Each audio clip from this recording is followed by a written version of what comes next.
Child, what's up? What was the tongue twister? I basically shouted out everybody happy Juneteenth, and I asked Monique Nicole what does Juneteenth mean to her. And of course, I'm coming to ask you guys the same thing in a minute. But while I got Monique Nicole twisted real quick like Keith Sweat, let's see what she has to say. The reason why I paused is because I feel like it's a tough answer to a question, because on paper it's supposed to signify the end of slavery throughout the country, right?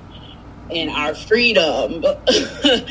But it's like, yes, we're free in the sense of, yes, now we can vote, now we can go to certain schools, now we can do those things now, of course, but in other aspects, it's like, damn, are we really free? You look at the prison system, you look at we've talked about it, y'all talked about it, so it's like, I'm thankful. I'm thankful for the recognition of the holiday. I'm thankful for it. But it's just one of those things that just make you go, But I'm thankful. I am very thankful for the holiday, what it means, and now that it's getting, I guess, public recognition from everybody now. So it should be interesting the next couple of years to see how this newfound holiday, right, how it's going to be implemented. It's going to be interesting. Well, we shall see. Gotcha.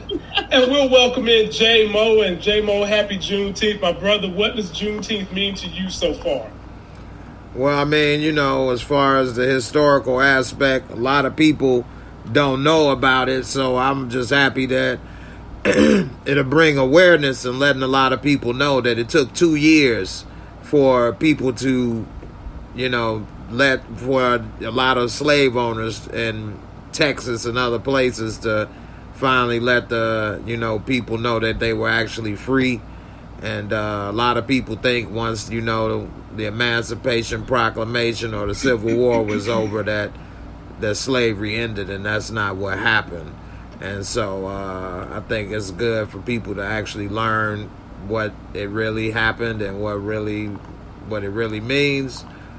And a lot of people, especially people who are non-people of color, some people think stuff was all good all at once, and black folks or whatever are holding on to something that was a long time ago. And as you'll see, as more people learn the history, that stuff wasn't that long and it wasn't that easy, and it's always been a fight for people to do the right thing. So from Jim Crow to slavery to all kind of different things is going on. So well said. Yeah. Muchella, we're glad to have you back. And we want to hear what Juneteenth means to you. I feel like, can we get reparations though? No. Look, can I get reparations along with that? Okay, it's a federal holiday. Mm-hmm. And Jay does make a point. Slavery still went on 2 years later. We're like, look, we ain't gonna let the knuckles know they free. They still gonna work. And that's just horrible. Terrible. People like that, they should definitely get reparations for people who was in that part of the South. Because they said Galveston, Texas was the last town. Right. Free. Yeah, Texas. Mm-hmm. Yeah. For me, ladies and gentlemen, I hate to be Debbie Downer, but damn it, I'm just going to have to bring y'all the real truth. It's a great symbolism. And this country is great on symbolism when it comes to minorities. They're very good for doing that. But at the end of the day, nothing tangible. The things that you learn on Juneteenth, you should have already learned in school. So I'm hot that we have a whitewashed school system that does not teach the critical race theory that it needs to teach, so that these type of holidays aren't symbols. So right now, as we speak, we still have people fighting so that this type of information that you got to learn on the holiday is not put in books. Why? Because they're scared that their young whitewashed children would start understanding that race and racism is embedded in the very foundation of this country. When Christopher Columbus came over here and found natives, do you think he went to them and said, let me give you $100 for this land? Right. No, he didn't say that. And then when the Europeans came after him, they left Europe because they was persecuted religiously. So they came here to get free land to do religion. And did it to everybody else. Right, this land wasn't free. And along the way, these same people that came from Europe that wanted to have freedom of religion also decided to bring some slaves. So you put those two together, you get an oxymoron. We want religious freedom, but damn it, we bringing these slaves. And so at the end of the day, ladies and gentlemen, there's nothing you take from this. I got to thank Mildred Council and Father Council, Happy Father's Day, for doing this to me and their two sons. This was like my godmother, my godfather, that took me under their wing with their kids, and every history project we had in school, they always made sure that we put pressure on the history teacher by making us pick choices to educate the class on something black that was not taught in the history books. And ladies and gentlemen, for me, it welcomes the day that black people really and truly got freedom, because what the hell was we celebrating 4th of July for? We weren't free. That wasn't nothing for us to celebrate. And then on Juneteenth, we had to wait 2 months and 10 days for them to come to Galveston to shut down the last slave stronghold, because them fools had the nerve to say, oh, can we at least get this one more crop done? So you built your back off of the work of slaves and have accumulated wealth and have tried to erase that from the history books so that people wouldn't have apathy for our plight. So ladies and gentlemen, if you don't understand anything else I'm saying, for me, it means we need more people out there advocating and telling the truth about this thing the way I'm doing, so that people know the history, so that it doesn't get repeated again, because right now, every day, it seems like that ugly history is coming right back up. We have Anglos who couldn't take being locked in the house and wearing a mask. Do you think their asses would have survived slavery? Hell no. Teach your people, and from there, we're going to get into this P-Valley. Sorry to go so deep, but I'm going to use my platform. It's another thing, you know, Henry Louis Gates Jr.? Yeah. He got that show, Finding Your Roots. Right. He just had an episode with Queen Latifah and what's his name? Jeffrey Wright. That was a good episode. Right. It was real deep. So just to say real short, if anybody check out that episode, it goes real deep into beyond just their roots and stuff in this country. So, gotcha. What's up, Monique? Just adding to what you were saying, one thing I don't want to say fearful of, but one thing I kind of have a feeling is Juneteenth, especially the first couple of years, is going to almost just feel like a black holiday, right? Versus another federal American, holiday. American, exactly. And I don't like that. So here's the problem. Here's the problem, Monique. Well, they fight back on every little thing. They're treating this holiday the same way they treated Martin Luther King. Exactly. Day. There's 13 states that aren't even recognizing it federally right now as we speak. Yeah. And so basically they're saying we're not celebrating this Negro holiday, and this is real. This is real time, my people. This ain't the Civil War. Yeah, Arizona was the last ones to take Martin Luther King holiday. That was in the 90s. And the only reason they took it then, to allude to Jay Moore's point, then we'll get on with the review. The only reason they took it then is because the NFL said you cannot have the Super Bowl here, and then Arizona finally decided, you know what? F it. We don't want to lose all these millions of dollars in Super Bowl revenue. We'll have the daggone holiday here. So, ladies and gentlemen, my Anglo-Saxon brothers and sisters that sacrificed for us, we are grateful, but the work is still not done. And we're going to have to continue to educate our people on all the things we need to do so that we can continue to get equity. That's what we're asking for. We're asking for equity. And having said that, Muchella on the side want her reparations, so there you go. Moving right along. I agree, though. Click off of that. They don't even talk about Black Solidarity Day, and that was before that. Right. Do y'all know what day that is? Mm-hmm. I know because it's my birthday, but I'm just saying. Well, it falls on my birthday this year, but it's just, they don't even talk about that. I remember you could stay home from school back then. I might be quoting my age, but when I was in elementary school, you were allowed to stay home from school then, and they wouldn't count it as an absence. Black Solidarity Day? Mm-hmm. I'm not even familiar with that. Yeah, see, that's what I'm saying.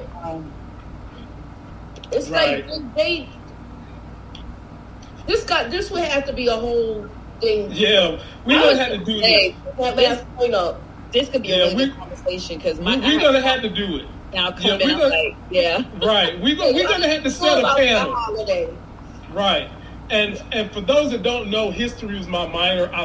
It's science and history. So I am a history fanatic. I love learning about the history of this country. And I'm always frustrated about all the great things black people did that they're not putting in the history books, that I had to go get my godmother to find me different books about these black heroes that you don't hear in the history books. And we're going to have to do a specific day where we talk about this, because these are the kind of stories I want to be telling when I'm done, when I get my screen. Oops, let me shut up. I'm saying too much. Moving right along. So, how did y'all like P-Valley? We'll start with you, J-Mo. I done got Monique Nicole's feelings. Let me get you in this conversation, J-Mo. How did you like this P-Valley episode? I liked it a lot. It was another good episode. It gave me a couple different viewpoints on things I never thought about before, actually, which is different for a show. It never makes me sometimes think from a different perspective. And what I mean by that, one example is when Mercedes was with Coach and his other woman, his wife or whatever. I'm always thinking as the man in that perspective and having the two women and this, that, and the other. I never thought about what that lady may be feeling and dealing with a kid or with this other lady or having to sign NDAs. I ain't never had to go through all of that and stuff, but it made me think like, wow, she got a lot on her mind and things she doing and putting herself through that maybe she didn't want to, but he was paying the money and she wanted that money in that apartment. So, I mean, she decided to do it. She's a grown woman, but it just made me think of it from a different angle. I never thought about it from that angle before. Maybe because I'm the man, I never thought about it from that. So that was different. It made me think about that a little bit and some other things that we'll get into a little later. But yeah, I liked it. I thought it was good. Uncle Clifford, man, he got the wildest damn outfits. Oh my God. He was a little cheeky tonight, wasn't he? He was too cheeky tonight. Uncle Cliff had that Make-A-Wish outfit. You come rub his hind parts and make a wish. Oh my God. Wish it away. More like it was more like wishy-washy up in here. You gotta clean that out of here. What did Mr. Miyagi say? Wax on, wax on. Right. It was more wishy-washy up out here. Wax on. Just don't get in the middle because you might have something brown on your hands. Wax no. Wax on that way. Moochie, give us your thoughts on this episode. How'd you feel, my sister? I like this episode. I like the way Mercedes was with Farrah, how she took interest in her art. And I like the whole way she did a sensual dance for her so she could enjoy it. Right. She seduced her, actually. That's going to be the bane of this episode. Us talking about the way Mercedes broke that thing down. Is it prostitution? Is it not? The way that she was able to tap into his wife's deep river and have her flowing the fucking Nile down them panty draws. Because that wife was frustrated. That wife was frustrated. And then Mercedes sexualized her mind by embracing what the woman feels is her craft. And once she done that, she had him. Plus, she gave her respect by saying, I would only do it if you agreed. She like, well, what if I ain't agreed? Well, I wasn't going to do it. She like, oh, okay. Mercedes says, I'm a bitch with integrity. You feel me? That's what Right. I A little am. bit. You said at least. Mhm. You said at least a little bit of integrity. Listen, I'm already skipping low with this shit. I gotta have a little bit of integrity left in me.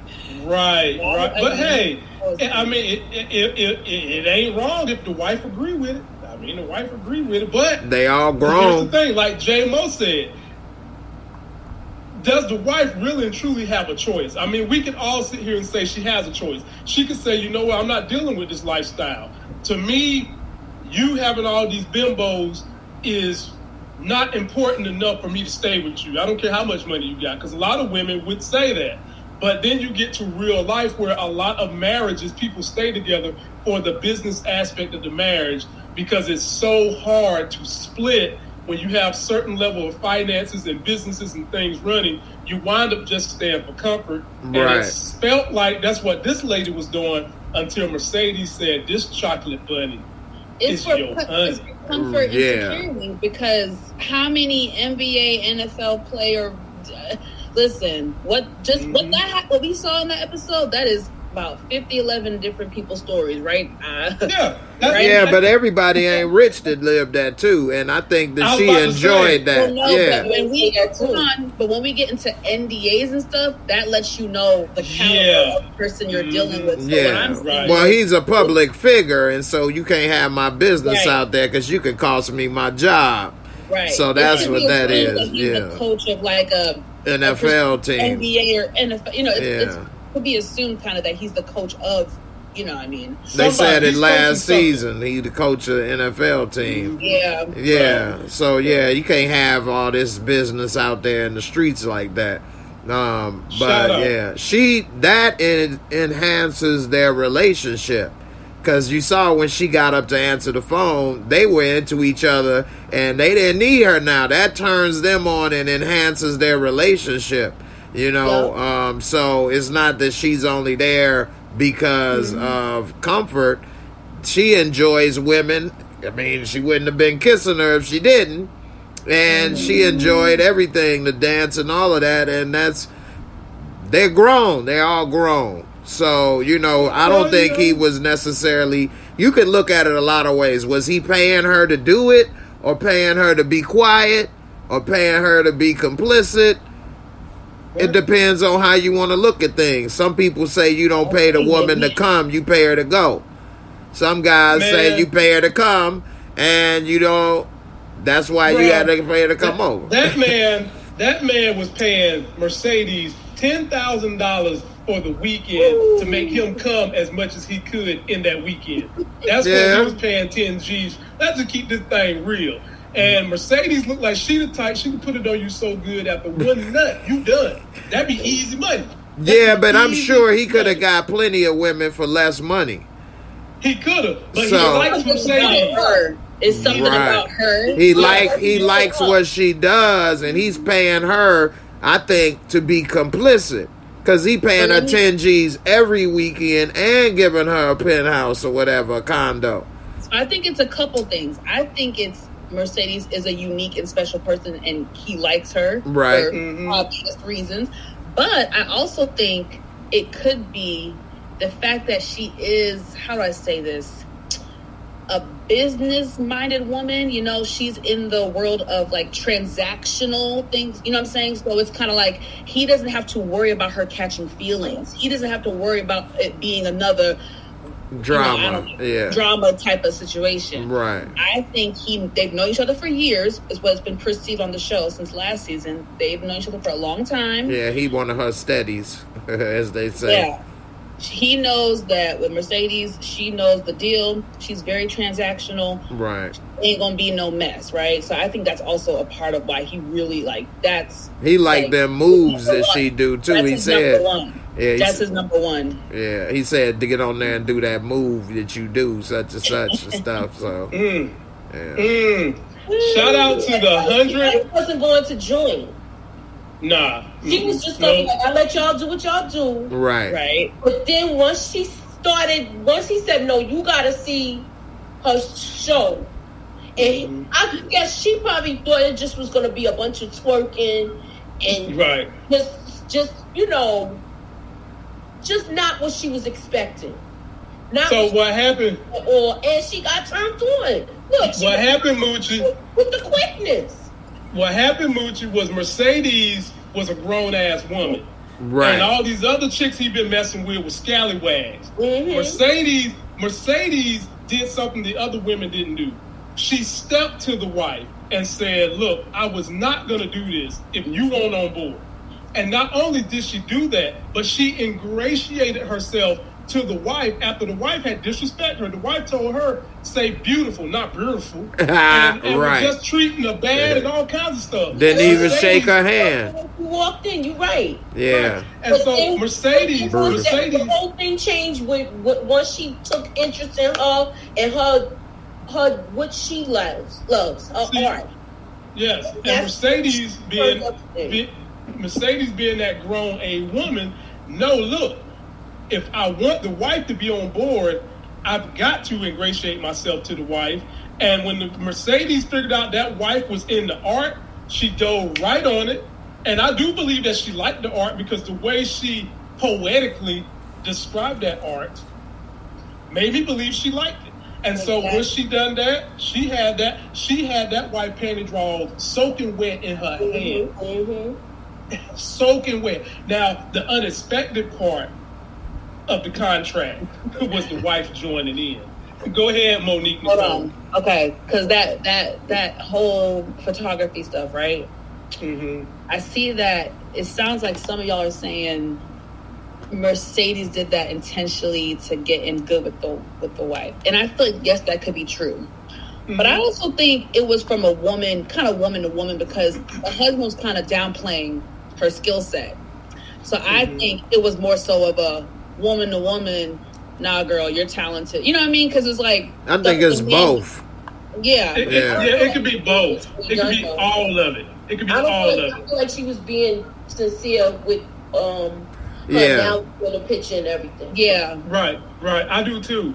You see what she said about the picture. She said, wow, I've never seen a photo of a man from that angle, because usually a man is towering over you or having a position, whatever, over you, right, versus you seeing them. That, to me, that spoke to me. So, spoke to me too. I think it was on some woman power type. I mean, either way, she was still trying to ingratiate the wife, whether it was woman power or not. I mean, I agree with you, it's woman power, but at the end of the day, she had a bag to get, and if that wife was not on board, she was not going to get her bag. True. And it just so happened that the wife was doing art that she liked, because Mercedes could have liked the art from afar and not said nothing.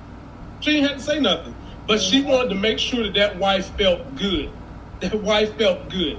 And if the wife feel good, I'm more likely to get the yes. She got the yes. And along the way, she got the wife's draws too.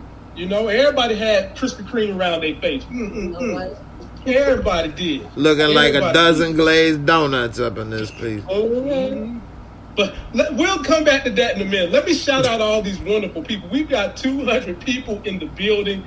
Please subscribe, hit the like button if you've not seen us before. That's Monique Nicole, that's Jay Moore, that's Muchello, who hang with the fellas. They all put out great content. Within about 30 minutes of this being done, we are going to put this on the podcast. That link is in the description. And you can follow me also on all my social media links. Come show me some love. And I got a special guest coming through this Wednesday. I'm going to put a picture up here, and I want y'all to tell me which one, if not both of these special guests, is going to come through and let me in on some secrets. Ooh. Uh-oh. And, ooh. So, ladies and gentlemen, if you want to know which one of the two, if not both, is coming, you got to tune in Wednesday at 9 p.m. because somebody is coming here in this picture to talk to me about season 2 of Power, Force. And I can't wait because they said it's fire. Somebody else I know has said it's fire, but I won't say their name. But come check us out because it's going to be real, real good. Now let's start this thing from the beginning. Man, we just went off on 5,100 tangents. Let's start from the beginning. Because this episode, even though Mercedes was kind of like the flagship, we had some other sub-flagships. And let me start out with this chick right here, Roulette, who is doing the Not most. the ascot. Yeah, hey, Are you kidding me? I mean, what? This is the Lamont Tyson. Ladies and gentlemen, let me put a PSA out there, okay, real quick. Whenever we cover a show that has profanity or whatever, we embody and review that show with the same essence of the show. So you're going to get some profanity. You might get to see some things you've seen on the show. You're going to get all that with us if the show embodies that. So that's what we do. AKA ass and titties. Ass and titties. Go get it. So I'm coming your way first, Moochie. You got Miss Roulette. They start this episode with Miss Roulette. She in there giving a dance, right? And I was starting to get Player Club vibes from her, Moochie, because I could just hear that girl saying in my mind. Closed mouths don't get fed. Oh, I thought you was gonna say use what you got to get what you want. You won't. That was next. And so do something make me feel good. She's doing her dance, and homeboy pull out a band and say, "Girl, why don't you use them soup cooling, dick loving lips of yours? Blow something more than the soup. Blow something else, and I'm gonna give you this stat."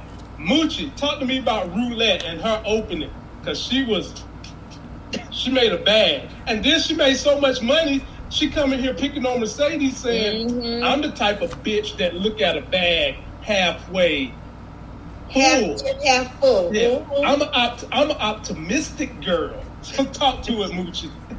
She is breaking all the rules, y'all. She's breaking all the rules. It's going to be detrimental to the pink. It may be detrimental to her because she's doing whatever. She's doing whatever. She's prostituting herself outside the club.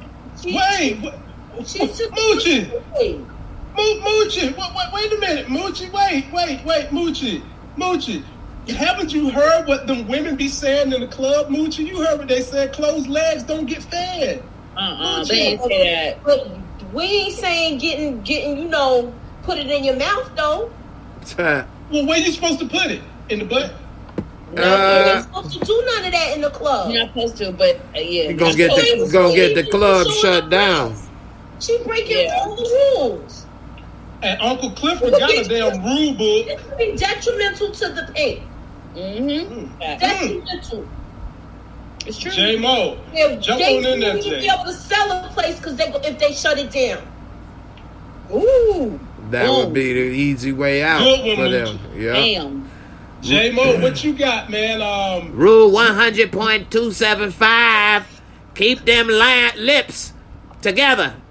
Open the legs, but don't let nothing in them. She definitely doing too much, trying to get all them bands, and she gonna end up getting banned. Roulette, she over here gambling with everybody's future up in there, and she gonna come up snake eyes. And we see, she got that bag. She getting that bag, literally.